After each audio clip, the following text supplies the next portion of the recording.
بسم اللہ الرحمن الرحیم، اللہ کے نام سے شروع جو بڑا مہربان نہایت رحم فرمانے والا ہے۔ قومی وائس کے معزز دوستوں، میں ہوں محمد کامران۔ تمام دیکھنے اور سننے والوں کو محبتوں بھرا السلام علیکم۔ محترم ناظرین، کیا آپ جانتے ہیں حضرت آدم علیہ السلام کی تخلیق مٹی سے کیوں ہوئی، اور حضرت آدم علیہ السلام کی تخلیق کے لیے مٹی کہاں سے لی گئی؟ آج کی اس زیر نظر ویڈیو کے اندر ہم اسی موضوع کے اوپر بات کریں گے۔ ویڈیو شروع کرنے سے پہلے میری آپ سے درخواست ہے کہ ویڈیو کو شروع سے لے کر آخر تک لازمی دیکھیں، اور نئے آنے والے تمام دوستوں سے درخواست ہے کہ چینل کو لازمی سبسکرائب کریں اور بیل آئیکن کو ضرور پریس کریں تاکہ ہماری آنے والی ہر ویڈیو کا نوٹیفیکیشن آپ کو آسانی کے ساتھ ملتا رہے۔ تو چلتے ہیں، موضوع کا باقاعدہ آغاز کرتے ہیں۔ اللہ تعالیٰ نے حضرت آدم علیہ السلام کی تخلیق مٹی سے کیوں فرمائی جبکہ وہ انہیں کسی اور مادے سے بھی تخلیق کرنے پر قادر تھا؟ حکماء نے اس کی بہت زیادہ وجوہات لکھی ہیں، ان میں سے چند آپ کے سامنے پیش کریں گے تاکہ انسان میں عاجزی اور انکساری کا عنصر پایا جا سکے، تاکہ انسان ستار اور پردہ پوش ہو، تاکہ زمین کے ساتھ اس کا گہرا تعلق ہو،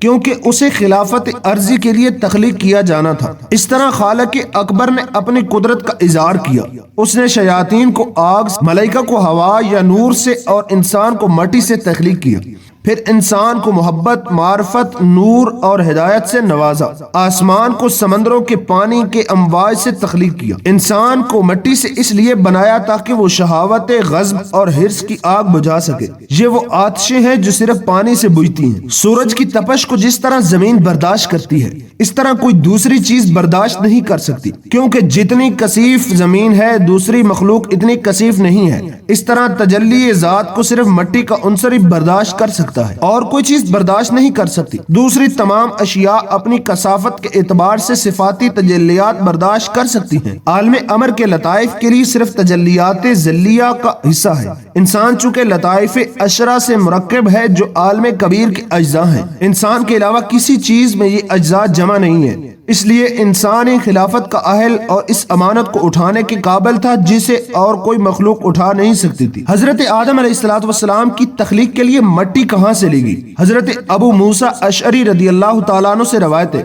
حضور اکرم صلی اللہ علیہ وآلہ وسلم نے فرمایا، اللہ تعالیٰ نے حضرت آدم علیہ السلام کو تمام روئے زمین سے لی گئی ایک مشت خاک سے پیدا فرمایا۔ آدم کی اولاد زمین کے موافق پیدا ہوئی، کوئی سخت مزاج ہے تو کوئی خوش مزاج ہے، کوئی معتدل طبیعت کا ہے، اس میں کوئی سفید ہے تو کوئی سرخ ہے، کوئی سیاہ ہے کوئی سانولا ہے، کوئی برا ہے کوئی نیک ہے، کوئی ملی جلی طبیعت رکھتا ہے۔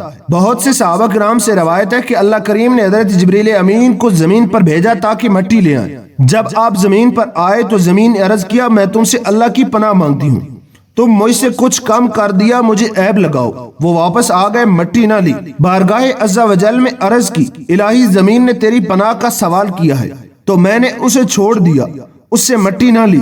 پھر حضرت میکائیل کو زمین پر بھیجا گیا، زمین انہیں دیکھ کر اللہ تعالیٰ کی پناہ طلب کرنے لگی، انہوں نے بھی اسے چھوڑ دیا۔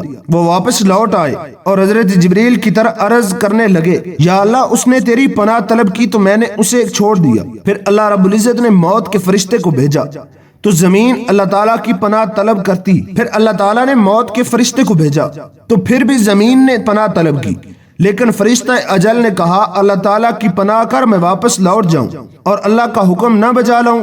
انہوں نے تمام زمین سے مٹی لی اور اسے آپس میں ملا دیا۔ یہ مٹی مختلف جگہوں سے لی گئی تھی، کچھ سرخ تھی، کچھ سفید اور کچھ سیاہ تھی، اس لیے اولاد آدم کی رنگت مختلف ہے، اور اس لیے حضرت اسرائیل بنو آدم کی ارواح کو قبض کرنے پر مامور ہوئے۔